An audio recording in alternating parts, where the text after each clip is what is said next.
All right, we were talking about some of the series that you worked on in the 1970s. The next one I wanted to ask you about was The Waltons. The Waltons. Describe working on that series. Well, The Waltons was a marvelous series because it was so well written, first of all, and it had really wonderful actors. Uh, and we really worked as a unit, where everybody was helping everybody. And that's a great thing when you can accomplish that on a show, because nobody was trying to beat the other guy to the punch or to take the best line or something like that. People were actually giving each other, say, why don't you take this line? This would work better for you. Now that's generosity that you don't see too often, but that did happen with us, and it was just a very nice group of people. We thought we were doing very good work. We got great response from audiences, and I enjoyed it tremendously. But it was. There's a tremendous amount of work in doing shows like that. People very often don't understand that the amount of time you take to do that kind of a show, because you really have to work things out. You change lines and you change attitudes, and and people, everybody was contributing, so it was a very good group for that reason. So I loved that show, like so many of my other shows. Felt always really very blessed by having that one. What was that show about? The Waltons. Well, it was really about a family, and the things that happened to them. And really pretty much, I think a lot of it was everyday type things, but in how they would handle it, and it was sometimes unique and sometimes not unique, but it was. I just think that this, in putting a series like that together, you not only have to have a really solid idea, and then it has to be well written, which is tremendously important. And then your actors have to be right, and the director has to be right, so all of those things blend together. And I've been on shows where all of those elements weren't there, and if you're missing a couple of those elements, it hurts because it's unbalanced, and it sort of tends to fall off, but that was a very well balanced show, and everybody liked each other and wanted to help each other. It was another one of those shows where we were all working together. So I'd love to see them come back again. How closely did you work with the producers, Lee Rich and Earl Hamner? Well, we talked a lot. I would get advance ideas of what they were writing, what the subject matter was, and they encouraged me to give them ideas or thoughts or criticisms. And they were such good writers that we were all on the same track. I understood what they were trying to accomplish, so I was not doing anything to defeat that goal, and they knew what they had tried to come up with, and the cast was comfortable with it, and we would have very open discussions about lines, or attitudes at a particular time, and it was always very well handled and very well done, and I think it's what made the series very comfortable. Talk a bit about working with the principal cast, such as Ralph Waite, Michael Learned, Will Geer. Well, each of those people was they were very different, I mean, Will Geer I loved Will Geer. He was just a delightful man.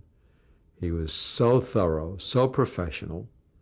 Will Geer, and he was, I don't know how old he was, but of course those ages look younger and younger to me now, but he Uh, he was the guy that when you got to the set to call a rehearsal, he was there already. He was always there. He never wandered away. You never ever had to look for Will Geer, you know. He always knew his lines, and he was a delight. He was never rambunctious, never gave problems, you know. He was just a delight. Ralph, you know, each of the people were very unique, but they were all fine and they all worked very well together. Ralph was just a professional actor who did his work very well. The same with who else were we talking about? Michael Learned. Oh, Michael, yeah. Michael was such a, she was a classy lady, you know. She really was a beautiful woman. And she just had that sense of self. I think that when she walked in, you knew that she was a person, you know, you really felt her presence there. Ellen Corby. Oh, she was a delight. She was the perfect grandma, you know. She was rambunctious, you know, and I'd tell her, now, this is what we want to do in this case. Well, I don't know about that, Jack, you know. Why couldn't I go through that door at that time? Well, because if you do, it's going to screw up something. Oh, all right, okay, that's fine. But those are the kind of discussions with her. She was great. It was a marvelous cast, you know. It's so wonderful when they get a cast like that. You know, it's. How about Richard Thomas? Richard was a wonderful young man. Again, they were so professional. He loved jokes, and I loved jokes. So we used to pull jokes sometimes on the set. I can't think of a specific one at this time, but we'd pull little tricks. So we'd set up a fake scene or something like that, or a fight between him and me that would get everybody, oh my God. And would just keep people disturbed. But he was a very, very fine actor. And I haven't seen him in quite a while, but he was great fun to work with. Again, that was I've had another marvelous experience with mine. You know. What were the challenges of directing such a large ensemble cast? Well, you have to remember who everybody was and what they were doing. That's and sometimes it gets a little complicated, but they were very distinct. You know, I have been on shows where a couple of the characters practically are identical to each other, and it gets very confusing in how you're going to give them attitudes or how they're going to deal with something, because I'm always worried about the audience not being able to differentiate between them. But that show, the characters were all very, very specifically different, you know, and they all worked very well together. So I'm the way I work on a show like that, or any of the shows, I do my homework. I before I go in, I know I have a plan where everybody's supposed to be and how they're supposed to be, and what they're doing at a particular time. Now, I'm not married to that plan. That's my plan, but it's important to have that plan so that when you go into the actors, you can give them something to start with. And then, if you have a cast like that, they come with refinements on that. And out of those two plans, out of my initial plan, and then what comes from working with the actors, you get much meatier stuff, because it's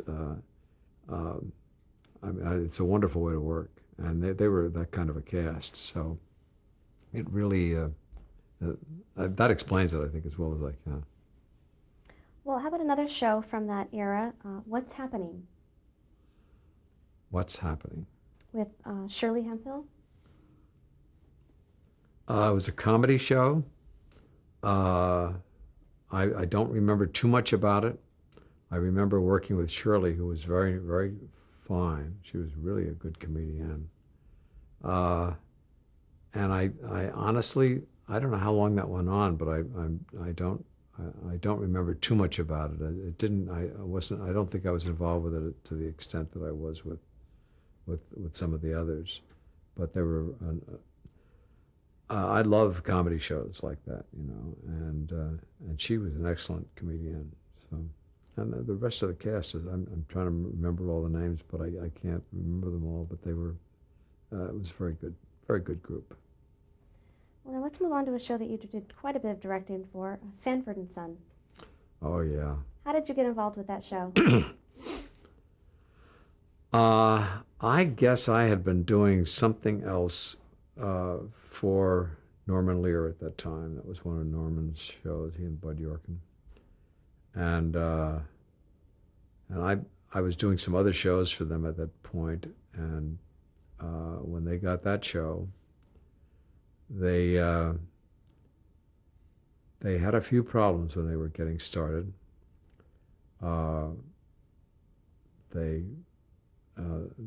The Red Fox and the directors were having problems. And I think that in the first 4 or 5 shows, they had 4 or 5 directors. So I came in with great trepidation. And I got along fine. I think I had one fight in the whole long time on the show. When I say fight, one disagreement. But it was a tough one to deal with, because you had a lot of people who had great specific ideas about how they wanted to do the material. So, but as I remember it worked out pretty well. It was a funny show. I mean, Red was really something else. Every day in rehearsal, every rehearsal was hysterical. It took a long time to get work done, but we had a lot of laughs, and laughs are important. So, Talk about working with the producers you mentioned, Norman Lear and Bud Yorkin. well, I get along with both of them. They're both very different type people. Norman is very quiet most of the time, very laid back. Likes to just give you an idea and then watch what you do. And Bud actually started as a director, and still likes to direct, I think, and does it very well. So he's a little bit more hands-on as far as some of that movements and direction is involved. Both are very expert in what they do. It was with each of them I had to work a little bit differently, but they were a great team when they started out too. That was really something. What was the premise of the series? Of Sanford and Son. Well, Red Fox was a crotchety old man, and he lived with his son, who was trying to sort of get on his own and get away from his father a little bit and try to have a life. And his father kept getting in the way of that happening, but in really funny ways. I mean, Red Fox he was really a piece of work. I mean, he was really tremendous. First of all, he had such a career behind him, and I loved working with him. I mean, he and I really got along well, and I think we had a few quarrels over the time, but we used to we sure had a lot of laughs over the time. He was really kicking ahead. I loved him. What was his comedy style? I don't know how I describe his style. He just knew how to make lines funny. I mean, he could say you could take some kind of a line. He could do a twist on it in the way he said it that would make you laugh, because he always had the innuendo of doing something mischievous. And you always felt that in his eyes. He was like a kid, in many ways. He was because really was mischievous. I don't know how you pronounce the word. Is that how it is? Whichever. whatever I said. But he had that element, and that's what made him fun. I think you could see that there was a kid that was going to really try to outfox you, and outfox. I didn't mean that way, but I'm glad it came out. Anyway, he was fun.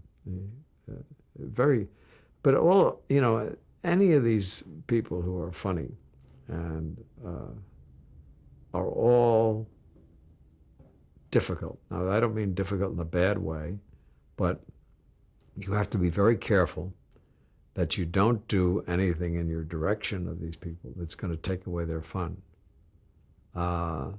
because that's the quality they bring to it. And if everybody could do it, they wouldn't be special. So I have to respect those qualities that they bring in and just try to make them blend into what we're trying to accomplish. But that's one of the fun things about it. What was his relationship with the rest of the cast? Red? I don't remember specifically. We never had an after hours relationship, I don't think, but everybody was very cordial to each other and friendly. I'm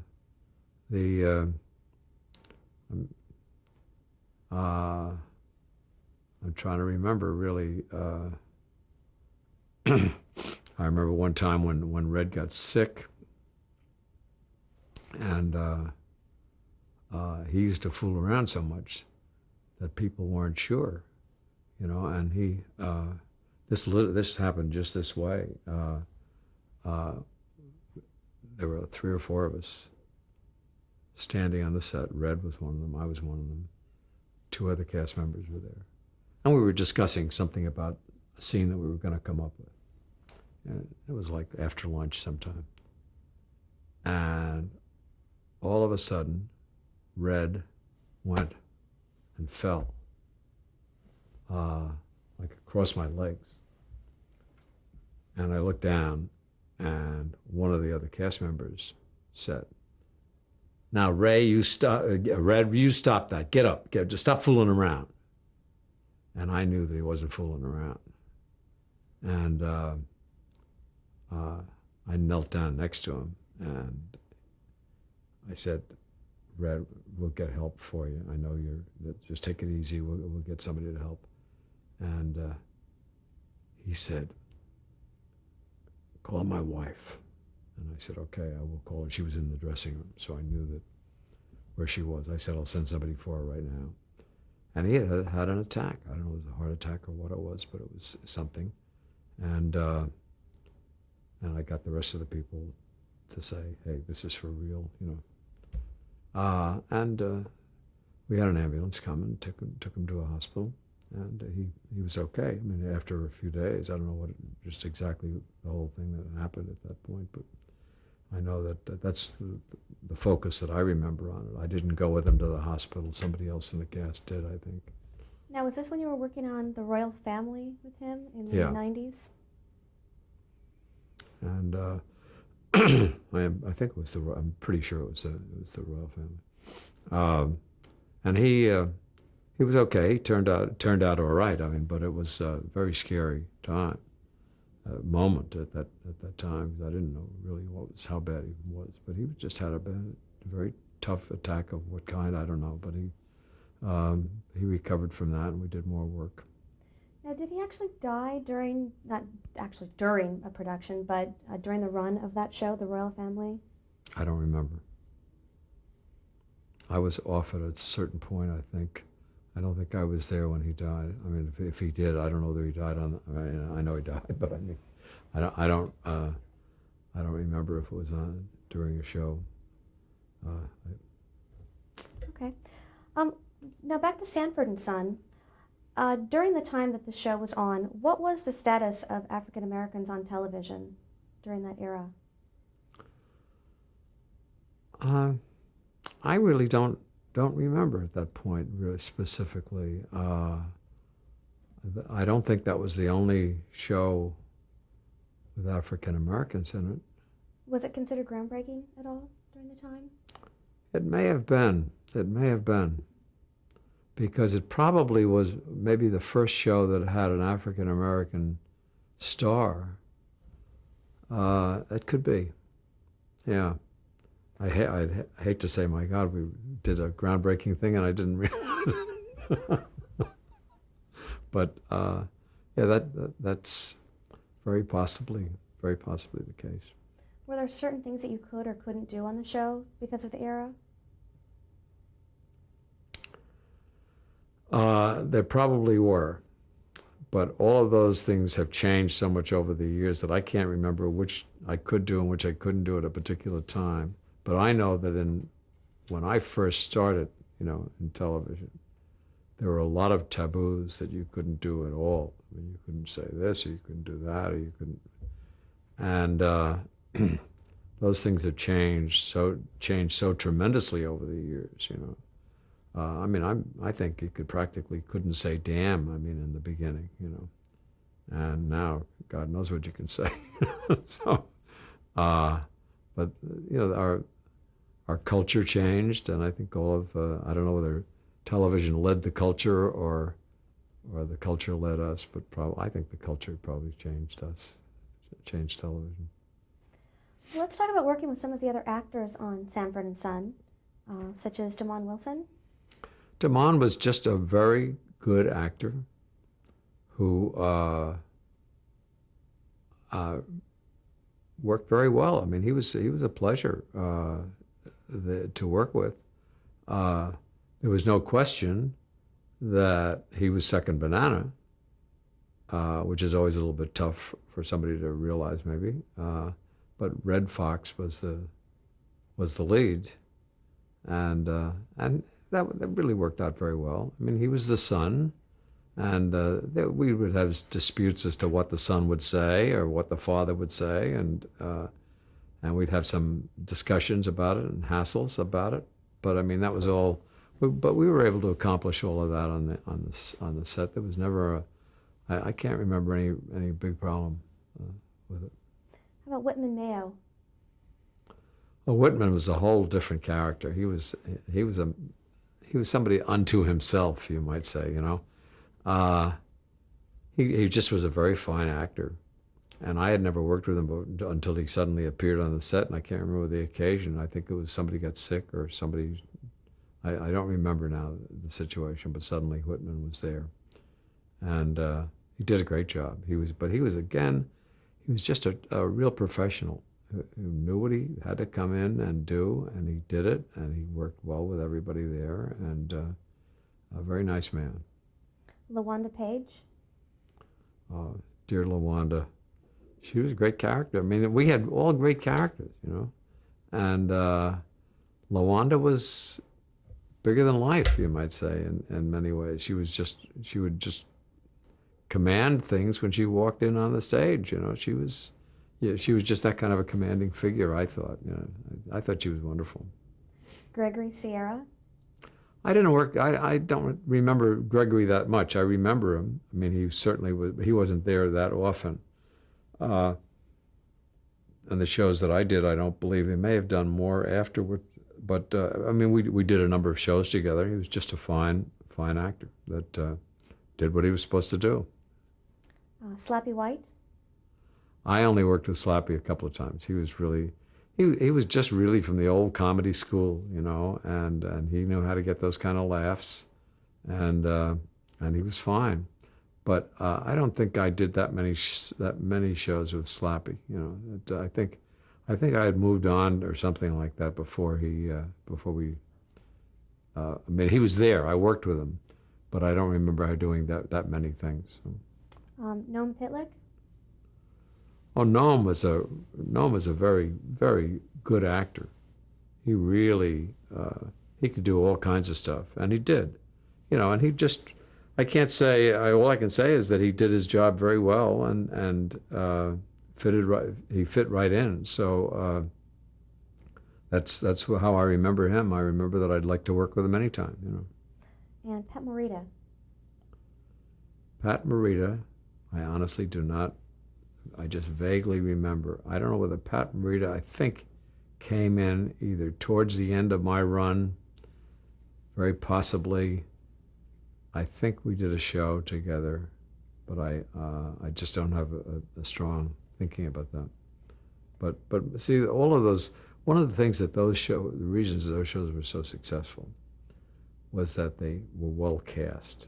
The people, they really had really gotten the people who could do that kind of material and knew how to do it and did it comfortably. And that's why they worked. How was the show filmed? How many cameras were used? That sort of thing. I'm pretty sure that all of those were done 4-camera tape. I used to use 4 cameras on just about everything.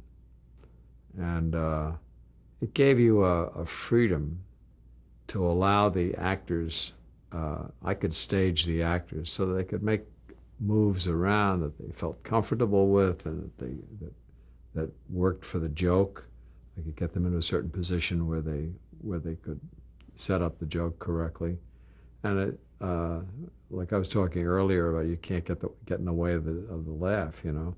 It's very important in the way that you stage something like that you don't let your movements get in the way of the joke or distract the audience. And I think that anyway, that was the way I approached that, and I think it worked okay. Was there a studio audience on Sanford and Son? Yes. Oh yeah. How did they react to the show? Oh, they'd go nuts. You know, we got so many laughs sometimes that we had to go in and cut out the laughs. We had to cut the laughs out because because the audience. A couple of the things I can't remember, and probably if I could remember it, I couldn't tell them right now. But Ray would do some would do some really outrageous things with the audience there, and when he did, I mean, they all loved him, you know, and the audience would be half white and half black, and they'd go nuts. It was an outstanding audience because Red was that kind of a character, you know. He would walk across the stage. Now, we never used it on TV, of course, so he'd walk across the stage and drop his pants, you know. That was the kind of jokes that he would do. And you can imagine, instead of some of these little old ladies being upset, they loved every moment of it. It was really great. Did you also work as a producer on that series? I don't remember. I think I did. Because those jobs blend together to such an extent that I can't remember which ones I did what. But I got paid anyway, so. Do you have a favorite episode of the series? No. I'm often asked, for instance, like, what is your favorite whatever, you know, and your favorite show that you've ever done, you know, or something. And I couldn't do that. I mean, there's no way that I could pick a favorite, because if I said, oh, it's such and such, then 2 minutes later I'd say, wait, no, wait a minute, this other was better. I mean, they were all, it was such really great fun that there's no best. How long were you on the show? I don't remember when we started. I honestly don't know. A few seasons, though? Yeah, I think so. All right, well, let's stop right there and change the tape. Okay.